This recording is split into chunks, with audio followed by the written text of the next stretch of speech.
CM योगी का विपक्ष पर तीखा हमला, कहा कुछ लोगों का मकसद सनातन को अपमानित करना। पिछली सरकार कब्रिस्तान बनवाती थी, बीजेपी राज में मंदिरों और धामों का विकास।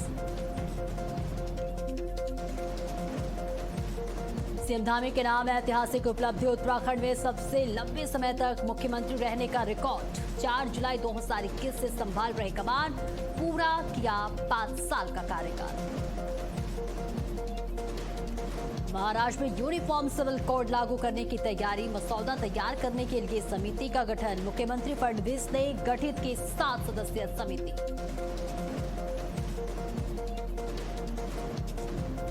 पंकज चौधरी का विपक्ष पर वार, बोले राम के अस्तित्व पर सवाल उठाने वाले आज राम की बात कर रहे।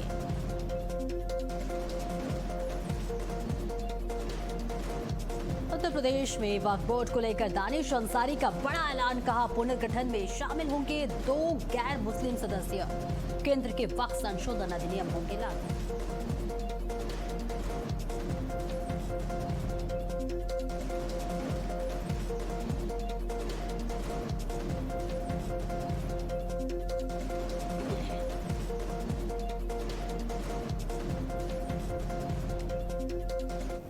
नमस्कार, भारत अपडेट देख रहे हैं आप। मैं हूं आपके साथ सपना दीपक मदेशिया। बुलेटिन का आगाज करेंगे। मध्य पूर्व में एक बार फिर जंग की आग भड़कती दिखाई दे रही है। अमेरिका और ईरान के बीच टकराव ने खतरनाक मोड़ ले लिया है। होर्मुज जलडब्रू मध्य से गुजर रहे वाणिज्यिक जहाजों पर हमले के आरोप के बाद अमेरिका ने ईरान पर फिर सैन्य कार्रवाई शुरू कर दी है। जवाब में दक्षिणी ईरान से धमाकों, मिसाइल हमलों और सैन्य गतिविधियों की खबरों ने पूरी दुनिया की चिंता बढ़ा दी है। सवाल सिर्फ 2 देशों का नहीं, बल्कि वैश्विक सुरक्षा, तेल आपूर्ति और विश्व अर्थव्यवस्था का भी है। क्या मध्य पूर्व एक और बड़े युद्ध की दहलीज पर खड़ा है? क्या यह टकराव पूरी दुनिया को नई भू राजनीतिक उथल पुथल में धकेल सकता है? और अगर हालात और बिगड़े तो उसका असर भारत समेत दुनिया के करोड़ों लोगों पर कितना गहरा पड़ेगा? तो बड़े सवाल इस वक्त है, जहां अमेरिका का ईरान पर फिर से हमला। बौखलाए अमेरिका ने कई मिसाइलें बरसाई। IRGC के 100 ठिकानों पर हमले किए गए। इसके साथ ही होर्मुज में जहाजों पर हमले के आरोप के बाद ये बड़ी कार्रवाई हुई। दक्षिणी ईरान में सिलसिलेवार धमाकों से हड़कंप मच गया। सिरिक के ताहिरुई पियर पर 6 मिसाइल गिरे। अमेरिका ईरान तनाव एक बार फिर से बढ़ता हुआ नजर आ रहा है, जहां दुनिया की नजरें मध्य पूर्व पर है। और इस बीच अमेरिका बड़ा एक्शन लेता हुआ नजर आ रहा है। तो अमेरिका का ईरान पर एक बार फिर से सैन्य हमला हुआ है। बौखलाए अमेरिका ने एक साथ कई मिसाइलें दागी हैं। IRGC के 100 ठिकानों पर हमले किए गए हैं। और इसके साथ ही होर्मुज में जहाजों पर हमले के आरोप के बाद ये बड़ी कार्रवाई हुई है। दक्षिण ईरान में सिलसिलेवार धमाकों से अफरा तफरी मच गई, हड़कंप मच गया। सिरिक के ताहिरोही पियर पर भी 6 मिसाइलें गिरी हैं। तो अमेरिका ने ये बड़ा एक्शन लिया है। एक बार फिर से ईरान पर अमेरिका का ये कहर बरपा है। और अब कई सवाल इस वक्त निकल कर सामने आ रहे हैं, जहां अमेरिका का ईरान पर फिर से सैन्य हमला हुआ है। बौखलाए अमेरिका ने एक साथ कई मिसाइलें दागी हैं। और ऐसे में सवाल यह है कि क्या तीसरे विश्व युद्ध की ओर बढ़ रहा है ये संकट? तेल से लेकर दुनिया की अर्थव्यवस्था पर कई बड़े सवाल इस वक्त उठते हुए नजर आ रहे हैं, जहां अमेरिका ने एक साथ कई मिसाइलें दागी हैं। अमेरिका पर इस वक्त कई बड़े सवाल भी देखिए उठ रहा है। अमेरिका ने एक बार फिर से ईरान पर सैन्य कार्रवाई की है, सैन्य हमला किया है। और इस बीच बात सिर्फ 2 देशों की नहीं, बात वैश्विक स्थिति की है, बात तेल की आपूर्ति की है। और ऐसे में इसका असर करोड़ों लोगों पर पड़ता हुआ नजर आ रहा है। मिडिल ईस्ट में फिर से जंग की आहट तेज हो गई है, जहां सवाल उठ रहा है कि क्या युद्ध विराम होगा या नहीं।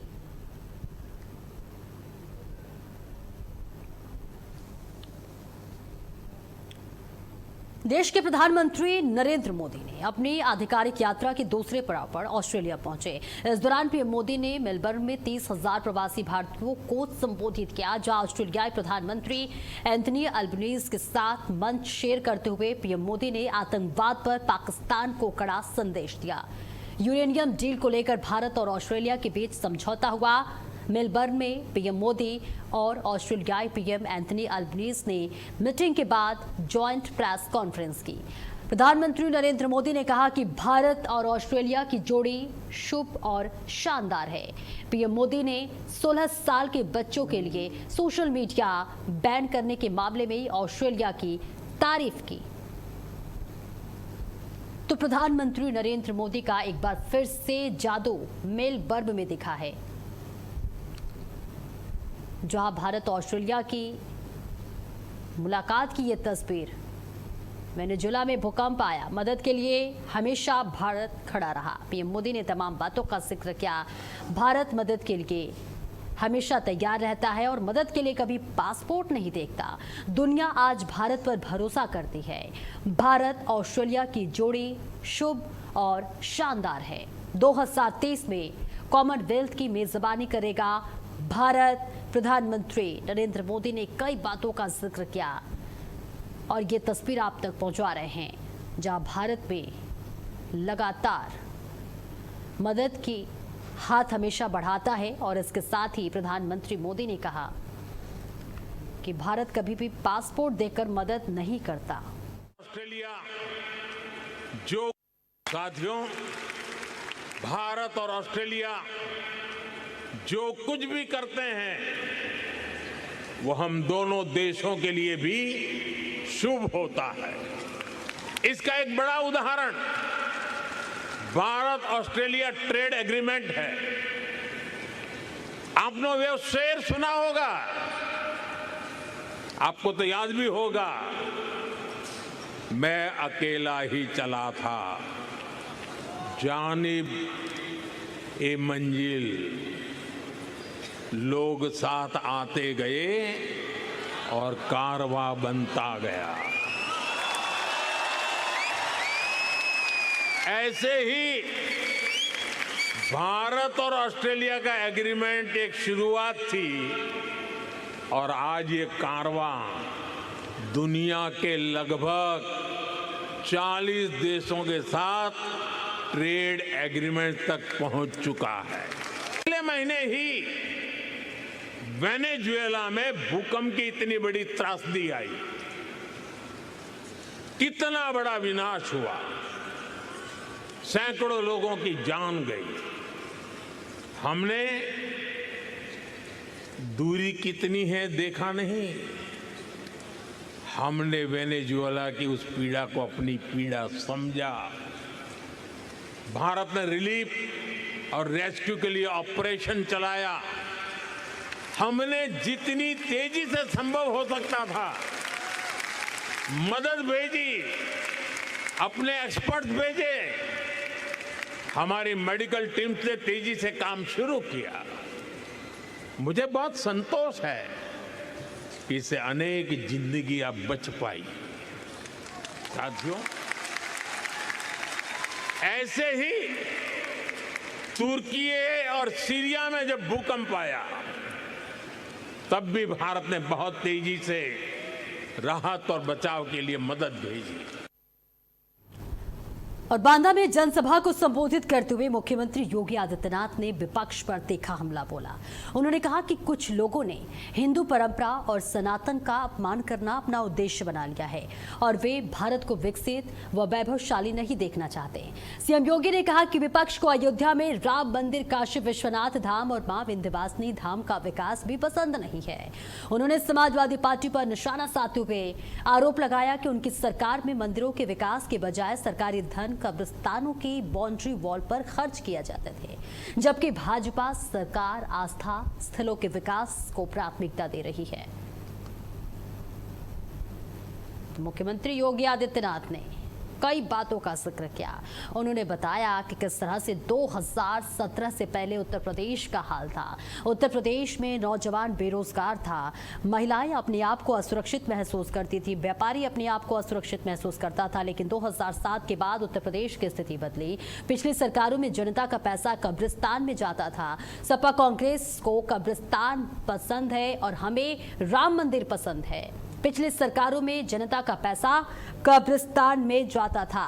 मुख्यमंत्री योगी आदित्यनाथ ने तमाम बातों का जिक्र किया। कहा कि आज काशी विश्वनाथ और विंध्यवासिनी धाम का विकास हो रहा है। मंदिरों का पैसा कब्रिस्तान को देने वाले आज हिंदू हितैषी बन रहे हैं। कुछ लोग हैं जो विरासत को अपमानित करते हैं। कुछ लोगों ने हिंदू परंपरा और सनातन को अपमानित करना, सनातन परंपरा को कोसना ही अपना जीवन का एकमात्र ध्येय बनाया है। वे लोग भारत को वैभवशाली और विकसित भारत के रूप में देखना पसंद नहीं करते। उन्हें अयोध्या में भगवान राम को भव्य मंदिर अच्छा नहीं लगता। उन्हें काशी में काशी विश्वनाथ धाम अच्छा नहीं लगता। उन्हें मिर्जापुर में मां विंध्यवासिनी का ये भव्य धाम अच्छा नहीं लगता। उन्हें चित्रकूट धाम के कार्यों के लिए और उसकी सजावट के लिए किए जाने वाले प्रयास अच्छे नहीं लगते और उनको मंदिरों के सुंदरीकरण और विकास के लिए किए जाने वाले प्रयास भी अच्छे नहीं लगते। याद करिए, हम विरासत का संरक्षण करने के लिए जो पैसा आज हमारे जनप्रतिनिधिगण मंदिरों के सुंदरीकरण के कार्य के लिए प्रदान करते हैं, ये पैसा समाजवादी पार्टी, पैसा तो आपका, अंतर यही है बीजेपी की सरकार आई तो अब पैसा मंदिरों के विकास के लिए, धामों के सुंदरीकरण में खर्च हो रहा है और समाजवादी पार्टी के समय वही पैसा कब्रिस्तान की बाउंड्री वॉल के लिए चला जाता था। उनको कब्रिस्तान प्यारा है, इसलिए वे राम मंदिर और काशी विश्वनाथ धाम और मां विंध्यवासिनी धाम और नैमिषारण्य और चित्रकूट धाम के विकास का विरोध कर। और इस बीच महाराष्ट्र से बड़ी खबर सामने आ रही है, जहां महाराष्ट्र में यूनिफॉर्म सिविल कोड लागू करने की तैयारी की जा रही है। यूसीसी का मसौदा तैयार करने के लिए समिति का गठन किया गया है। मुख्यमंत्री फडणवीस ने 7 सदस्यीय समिति गठित की है। रिटायर्ड जज रंजना देसाई की अध्यक्षता में समिति का गठन किया गया है। ये बड़ी जानकारी आप तक पहुंचा रहे हैं, जहां यूसीसी का मसौदा तैयार करने के लिए समिति का गठन कर लिया गया है। लगातार मांग की जा रही थी और देखिए अब मुख्यमंत्री ने ये बड़ा ऐलान कर दिया है। रिटायर्ड जज रंजना देसाई की अध्यक्षता में समिति का गठन कर दिया गया है। ये बड़ी खबर आप तक पहुंचा रहे हैं महाराष्ट्र से, जहां यूनिफॉर्म सिविल कोड लागू करने की तैयारी की जा रही है। यूसीसी का मसौदा तैयार किया जा रहा है। इसके साथ ही महाराष्ट्र में यूनिफॉर्म सिविल कोड लागू करने की तैयारी की जा रही है, जिसके लिए समिति का गठन किया गया है। आपको बता दें, मुख्यमंत्री देवेंद्र फडणवीस ने 7 सदस्यीय समिति का गठन किया गया है। इसके साथ ही रिटायर्ड जज रंजना देसाई की अध्यक्षता में समिति की गठित की गई है और इसके साथ ही लगातार मांग की जा रही थी यूसीसी को लेकर। और अब देखिए, इस पर मुहर जरूर जल्द लगती हुई नजर आएगी, जहां अब तैयारी की जा रही है। यूसीसी का मसौदा तैयार करने के लिए समिति का गठन कर लिया गया है। मुख्यमंत्री देवेंद्र फडणवीस ने 7 सदस्यीय समिति का गठन किया गया है। और देखिए, महाराष्ट्र में यूनिफॉर्म सिविल कोड लागू करने की तैयारी की जा रही है। यूसीसी का मसौदा तैयार करने के लिए समिति का गठन भी कर लिया गया है और इसके साथ ही जल्द महाराष्ट्र में यूसीसी की एंट्री पूरी तरह से हो जाएगी, जहां रिटायर्ड जज रंजना देसाई की अध्यक्षता में समिति का गठन किया गया है। यूसीसी का मसौदा तैयार करने के लिए समिति का गठन किया है। मुख्यमंत्री देवेंद्र फडणवीस ने 7 सदस्यीय समिति गठित की है।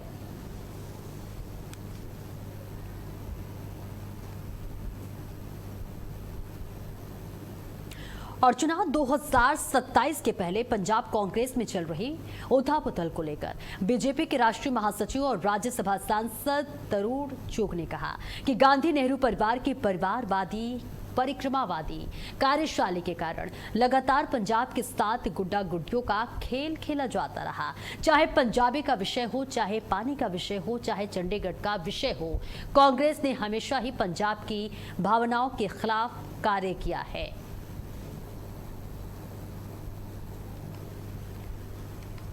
तो आपको बताते चले, सांसद ने कांग्रेस पर तमाम बातों का जिक्र करते हुए करारा हमला किया।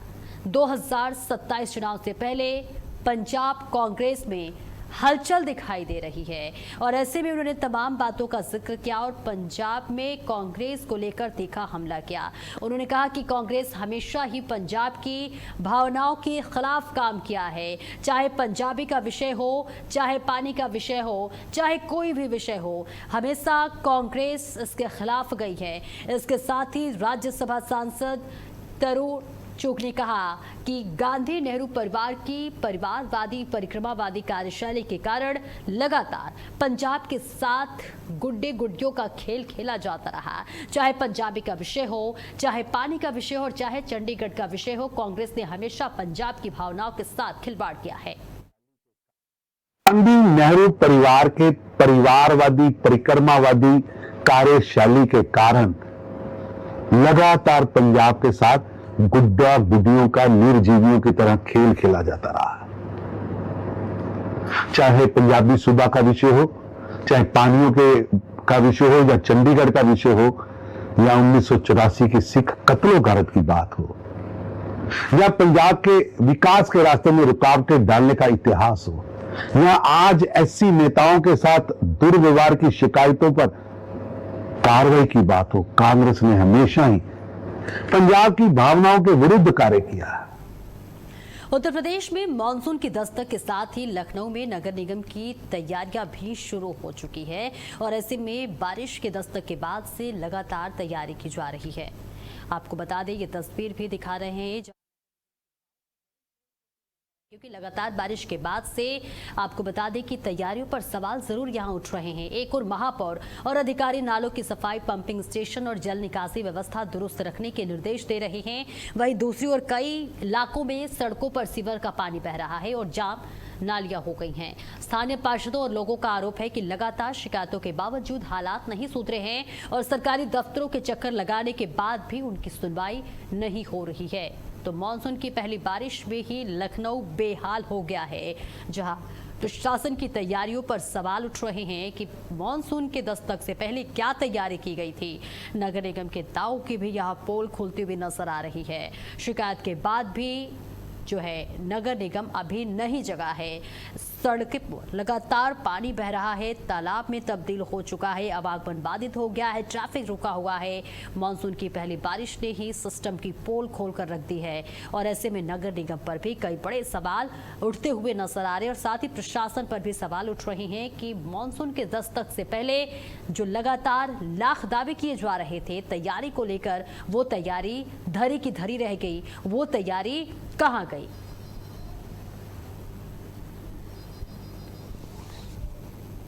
उत्तर प्रदेश की राजधानी लखनऊ में बारिश ने अपनी दस्तक दे दी है, लेकिन जो लखनऊ के नगर निगम के अधिकारी हैं उनको निर्देश तो दिया गया है, लेकिन जमीनी हकीकत पे कोई भी बदलाव देखने को नहीं मिल रहा है। आपको बता दें कि क्षेत्रीय लोग लगातार सीवर और साफ सफाई से परेशान हैं।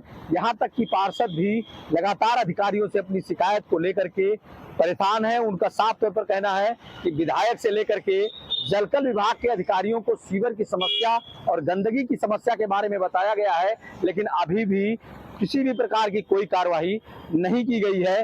बरसात सर पर है, जनता परेशान है, लेकिन अधिकारी किसी भी बात को सुनने को तैयार नहीं है। वहीं पर क्षेत्रीय निवासियों का साफ तौर पर कहना है कि हमने कई पत्र दिए, विधायक के माध्यम से हो चाहे नगर निगम में हो, लेकिन उस पत्र पर किसी भी प्रकार की कोई कार्यवाही नहीं हो रही है। सीवर बजबजा रहा है, नालियां भरी हुई हैं, सीवर की पानी घरों में घुस रहा है, लेकिन कोई भी पूछने वाला नहीं है। कैमरामैन गौरव के साथ प्रवीण कुमार पांडे, भारत अपडेट, लखनऊ। हम लोगों ने पूरे नाले साफ किए हैं और जहाँ पे भी जल भराव होगा तुरंत कार्रवाई होगी। और प्रयास ये है कि कहीं जल भराव ना हो, लेकिन अगर कहीं पे भरता भी है, भौगोलिक परिस्थिति ऐसी है कि बह नहीं का पानी, तो वहाँ पे हम पंप लगा करके वो पानी निकालेंगे। सीवर की समस्या पूरे लखनऊ में है, तो ऐसे में सीवर इस विषय पे हमारी बैठक हुई थी। कुछ जगह सीवर की एक समस्या है कि जहाँ और वहीं मानसून की बारिश ने देश के कई हिस्सों में दस्तक दे दी है। एक तरफ लोगों को भीषण गर्मी से राहत मिली है, तो दूसरी तरफ लगातार बारिश, तेज हवाओं और खराब मौसम ने कई इलाकों में चिंता बढ़ा दी है। आईएमडी ने दिल्ली, हरियाणा समेत कई राज्यों के लिए रेड, ऑरेंज और येलो अलर्ट जारी किया है।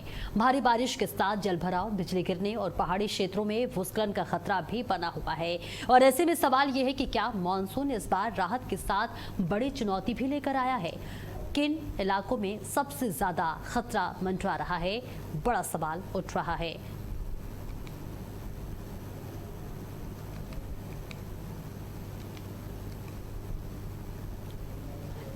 और ये दो तस्वीरें आप तक पहुंचा रहे दिल्ली और यूपी से, जहां बारिश के बाद से सड़कों पर लगातार जलभराव हो रहा है।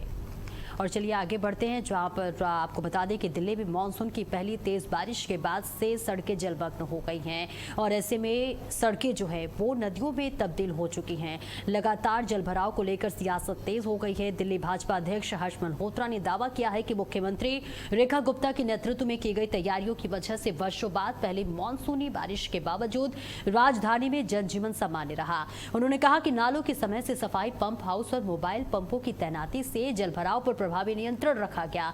हालांकि पुरानी दिल्ली और पूर्वी दिल्ली के कुछ इलाकों में जलभराव की बात स्वीकार करते हुए उन्होंने इसके लिए आम आदमी पार्टी के स्थानीय जनप्रतिनिधियों की कथित लापरवाही को जिम्मेदार ठहराया।